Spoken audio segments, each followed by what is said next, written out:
Alors, ce premier exercice, c'est mobilisation de la langue. Première chose que vous pouvez faire, bouche fermée, on vient tourner la langue à fond dans la bouche. Ensuite, on peut venir aller pousser contre la joue d'un côté ou d'un autre, toujours avec la bouche fermée. Troisième option, bouche ouverte, on vient mobiliser la langue très loin. Il y a des personnes que ça peut gêner, évidemment. Donc, il y a ces options bouche fermée. Après, il y a le très loin dans la bouche ou très loin devant, toujours sur cette mobilisation de langue. Et dernière option, on vient mettre un doigt et on pousse contre résistance la langue contre la joue. Ensuite, on peut venir également passer la langue sur le dessus du palais, sur la petite ligne tout en haut. Ça peut chatouiller certaines personnes. Exercice numéro 2, on vient travailler sur les saccades verticales, en haut, en bas. On peut le faire en différentiel avec plus ou moins les pouces écartés, en différentiel, c'est-à-dire position de tête différente ou position du corps aussi différent. Donc là, on est sur une position assise.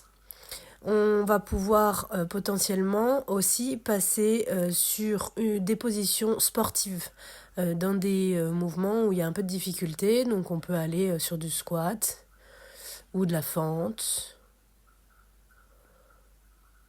On ne passe pas d'une cible à l'autre tant que c'est pas net. Exercice numéro 3, travail des cervicales. Donc là, le plus simple, le hochement de tête. Juste derrière, venir pencher la tête de droite à gauche. Ça vient travailler aussi un petit peu le vestibulaire, c'est assez intéressant. Puis on vient sur des demi-cercles ou des cercles complets. Avant-arrière sur les cervicales, en linéaire. Puis ensuite, on peut venir travailler sur le côté droite et gauche. On arrive sur quelque chose de quand même plus difficile ici. Et pour terminer, venir faire un carré avant, arrière, droite, gauche. Contrôle des cervicales ici, dans l'axe, c'est assez optimal. Un bon travail au niveau du cervelet qui va venir influencer au niveau de l'équilibre. Travail du diaphragme, plusieurs façons de venir l'étirer. Façon numéro 1, j'expire à fond, je viens rétroverser. Si on sent que ça tire déjà sur les côtes, c'est que déjà cette option est bien. Option numéro 2, on fait la même chose, on expire à fond, fin d'expiration, on bloque la respiration, on vient dans une rétroversion, on est respiration bloquée et on allonge les bras derrière la tête, toujours dans cette belle rétroversion, et pareil, on sent l'étirement au niveau des côtes du diaphragme. On relâche et on peut repartir sur une rétroversion et effectuer ça plusieurs fois. Option numéro 3, on vient bien rétroverser, on vient dans un bridge, on monte les fessiers, on expire à fond, on coupe la respiration et on vient déposer, toujours en rétroversion, les fesses dans le sol. Toujours un étirement du diaphragme, dès qu'on a plus de respiration, on remonte, on inspire, etc. Donc pensez à bien vider les poumons et on vient descendre ensuite le bassin dans une belle rétroversion pour étirer le diaphragme.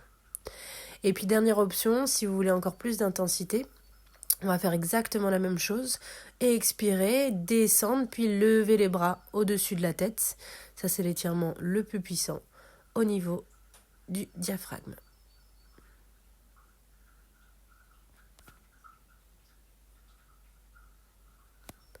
Exercice ensuite des pieds. Premier exercice, ramassage de sac avec les pieds. On vient essayer dans des positions différentes sur le sac, sur le côté, sur le dessus. Ça peut être avec une paire de chaussettes, avec un torchon. Le mieux, c'est quand même un sac de grains. De venir travailler sur les pieds et regarder la croche au niveau du gros orteil chez vos athlètes, s'il y a besoin de venir travailler ça. Exercice numéro 2, marche sur pointe. Là, le but est de vraiment écarter les orteils au maximum et de marcher bien sur pointe le plus haut possible. D'avant, arrière, on peut aller sur le côté évidemment.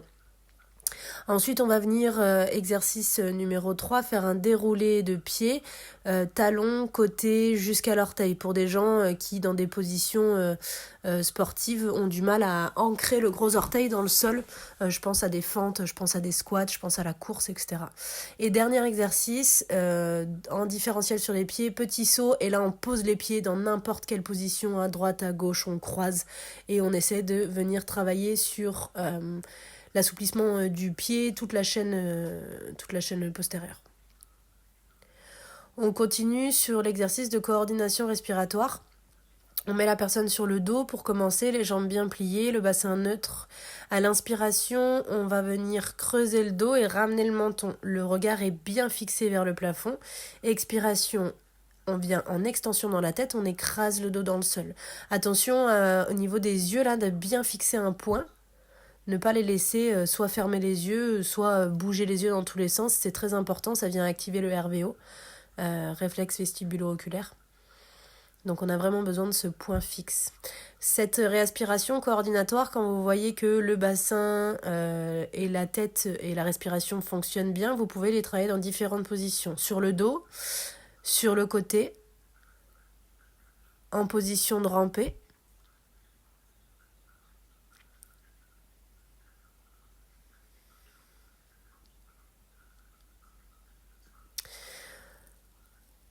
Donc là, je vous montre la position de ramper avec les membres opposés. On peut le faire dans les deux sens.